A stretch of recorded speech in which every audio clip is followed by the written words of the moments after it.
yet another class. I'm Dr. B, your chemistry teacher. I'm going to be taking us through a very interesting topic today, and that is atomicity. Today we'll be looking at atomicity. Atomicity. Somehow during the secondary school days, we had called our teacher atomicity. But when we grew up, we understood what that meant actually. And I must say, we appreciated giving him that name because it was a big name. Now, today we are going to be looking at that same atomicity, and it is nothing too much to learn. Now, atomicity has that word atom written there.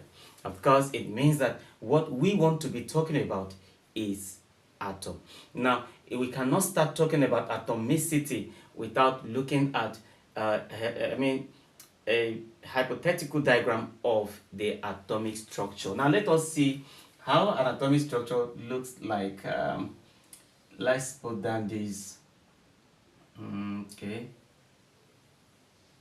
Let's see this coming up this way, and let's see this coming up this way.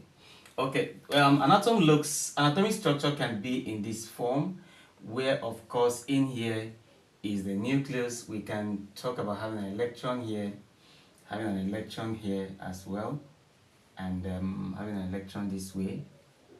Okay, so these are electrons. Now, these are actually electrons. These are actually electrons, and this is the nucleus. Okay, so this is a typical drawing of an atomic structure. This is a typical representation of an atomic structure. It has nothing that much. It simply has the electron, and it also has what? The nucleus. Of course, you know that the nucleus contains the proton, am I right?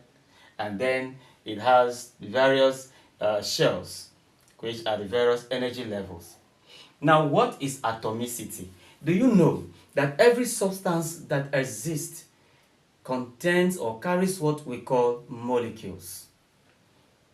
That if you were going to break down a thing you call a substance, you're going to break it down to tiny pieces, what you will be seeing is molecules, because it's the molecules that make up what you call a compound or an element or a substance, as the case may be.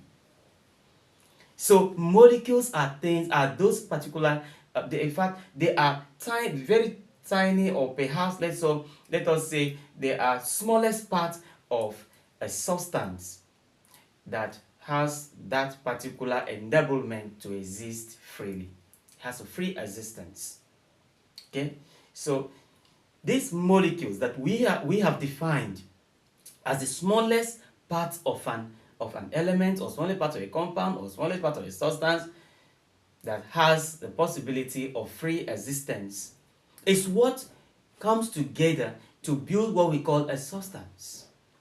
And that if you could break the substance down into very tiny, minute pieces, what you will be describing is a molecule. And do you know that a molecule is made up of atoms instead?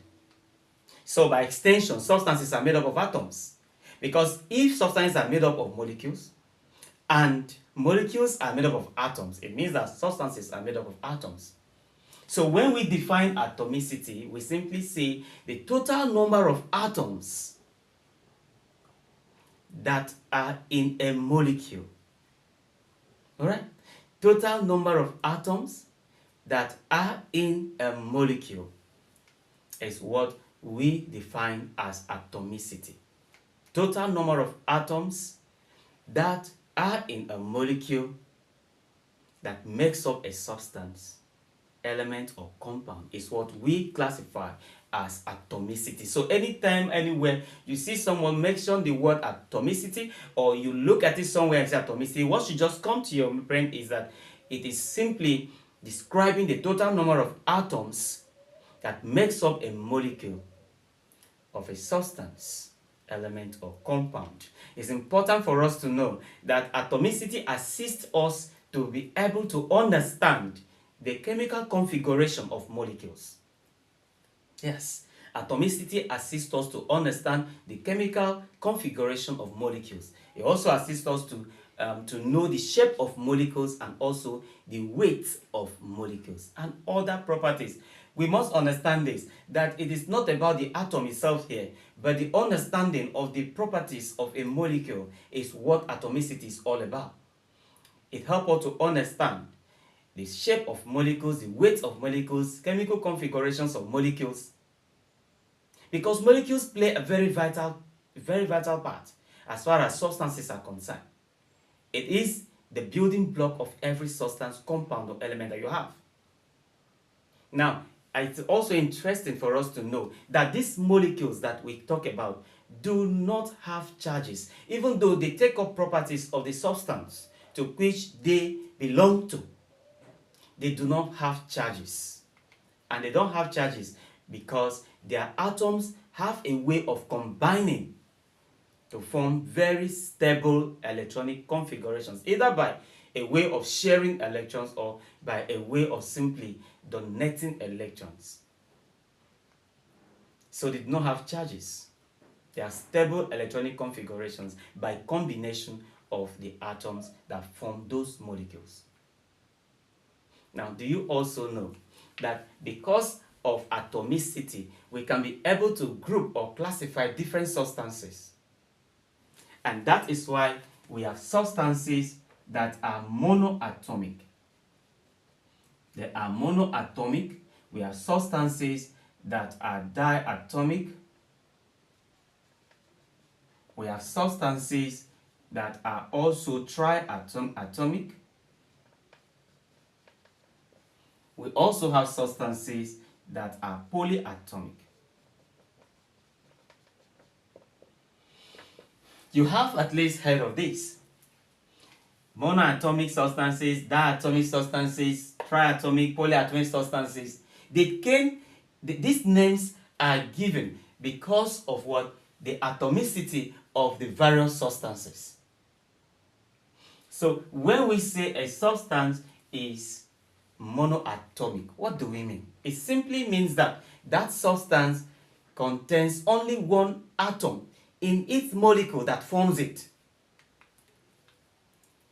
If you have, for example, let's say sugar now, for example, if it's only one atom that is contained in the molecule that forms that sugar as a substance, then that particular sugar as a substance is monoatomic.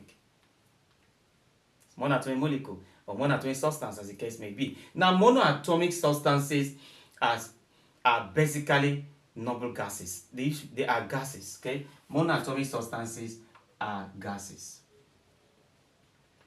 To contain just one atom in its molecule that form that particular substance, you find that basically in gases. So gases, especially noble gases, are monoatomic. So we can simply say that monoatomic is atomicity of what? Noble gases. Noble gases. For example, you can have a gas like neon, a gas like helium, a gas like xenon, a gas like argon. All these gases are noble gases, and these gases have atomicity of 1. That is why we say they are what? Monoatomic. The molecules that constitute these gases has just one atom. And it also interests you to know that these monoatomic substances are usually very stable at standard temperature and pressures. They are very stable at standard temperature and pressures. And because of their stability, reactivity is also very, very lean, very small, very insignificant. Okay, now how about diatomic? Diatomic substances are substances that simply possess what? 2 atoms in their molecules that form them. Remember, we have said that every substance is formed by the presence of molecules, and these molecules are formed by the presence of atoms. Now, when the molecules that form a particular substance are just two, or rather are two atoms that form such molecules that give rise to the substance, we simply classify them as what? As diatomic substances. And usually diatomic substances, diatomic substances are usually non-metals. And that is why we say that diatomic is simply the atomicity of non-metals. An example of, so we can say they are what? They are non-metals. An example of these diatomic substances are like hydrogen, okay? Hydrogen molecule is that, okay? Chloride molecule is that, fluoride molecule is that, okay? All these are non-metals. Especially, you can look at the halogens, which are the group 7 in the periodic table. The halogens, which are oxidizing agents. They are basically non-metals, and they are diatomic molecules. They are formed by diatomic molecules. Now, how about the triatomic substances? Triatomic substances are simply substances that are formed by what? Or substances that whose molecules are actually formed by more than 2 but 3 atoms. So once a substance has molecules whose atoms are just 3, we classify such a substance as triatomic substance. And if it's molecule, triatomic molecule. Now, example of these triatomic molecules or substances are water, CO2, okay, water, CO2, you have that, you have NO2, okay, and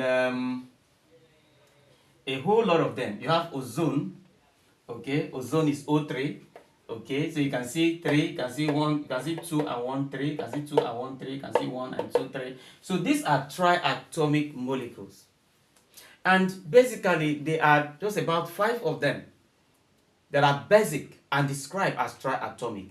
And you have water, you have CO2, NO2, O3, and all this stuff. And these are molecules or compounds or substances that their molecules have just 3 atoms. Now, the last one is the polyatomic molecules. The polyatomic molecules are simply those particular molecules or substances whose molecules contain more than 4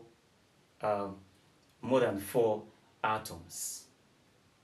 So those substances whose molecules contain more than 4 atoms are what? Polyatomic. You can have also a tetraatomic molecule where we have 4 atoms. But once you have more than 4 atoms, you are describing is being described as what? A polyatomic molecule or a polyatomic substance. As a molecule, it means that it is having more than 4 atoms. As a substance, it means that its molecule that makes it or forms it is having atoms more than what? 4. And usually phosphorus, we have phosphorus 5, we have also sulfur 4, we have sulfur 5. These are examples of polyatomic molecules or polyatomic substances. Now today you have been able to see through what atomicity is, what molecules are, what makes molecules, and then how molecules or even substances are classified on the basis of the atoms they possess. Do you know you can also calculate atomicity? Let's see. Now, let's see if we can calculate atomicity. Now, to calculate atomicity is very simple. We apply the formula that we know of. Now, atomicity is equals to molecular mass divided by atomic mass. atomic mass. That is it. Atomicity is simply molecular mass divided by what? Atomic mass. And what is molecular mass? Molecular mass is simply the sum of what? The sum of the number of molecules that are contained in a substance. Okay, that is just it. The number of molecules, the sum of the number of molecules that are contained in a substance. Somehow in our other version, they'll tell you the sum of the atomic masses, okay, of the number of molecules that are contained in a substance. Now let us see an example. If we were to find the atomicity of nitrogen molecule. Now let us know that the atomic mass of nitrogen is nitrogen has atomic number of 7, so its atomic mass is 14 grams per mole. And then the molecular mass, if we say the molecular mass of nitrogen is, if we say the molecular mass is the sum of the atomic masses, okay, of the individual elements that form that particular compound. Now here is nitrogen molecule. So for its molecular mass, nitrogen is 2 here. That is N plus N. Now remember that 14 is the atomic mass of what? Nitrogen. So we have 14 plus 14 for the 2. This will give us what? 28. Therefore, the atomicity will be what? The molecular mass 28 divided by the atomic mass 14, and this is 2. So 2 is actually the what? The atomicity of nitrogen molecule. Of course, it is 2 because it is 2 of the nitrogen atoms that form the nitrogen molecule. I'm sure we've learned something quite interesting in today's class. Do not forget to share. Do not forget to subscribe my YouTube channel, Dr. B Chemistry Class. Do not forget to also follow in my YouTube page, Dr. B Chemistry Class. Do not forget to leave your comments in form of questions or even appreciation at the comment section. They will all be attended to. Don't forget to like and to share. Until next time, it is bye for now.